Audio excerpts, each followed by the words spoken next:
मुरबाडमधील एक वयोवृद्ध गेले 5 दिवसांपासून बेपत्ता झाले आहेत। या प्रकरणी नातेवाईकांनी मुरबाड पोलीस ठाण्यात हरवल्याची तक्रार दाखल केली असून मुरबाड पोलिसांकडून तपास सुरू आहे। मुरबाड तालुक्यातील आंबेळे येथील 65 वर्षीय एकनाथ धनगर हे वयोवृद्ध दिनांक 5 मे रोजी मुंबई काशीमीरा येथे मुलाला भेटण्यासाठी जातो असे सांगून निघून गेले असता ते आजपर्यंत घरी परतलेच नाही। त्यामुळे त्यांच्या नातेवाईकांनी मुरबाड पोलीस ठाण्यात हरवल्याची तक्रार दाखल केली आहे।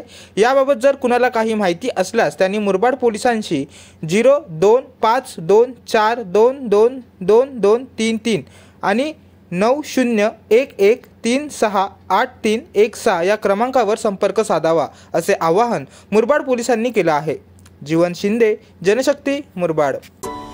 अरे तुम्ही अजून आमच्या चॅनलला सबस्क्राइब नाही केलं तर लगेच जनशक्ती चॅनलला सबस्क्राइब करा आणि बेल आयकॉनवर क्लिक करा आणि रहा अपडेट।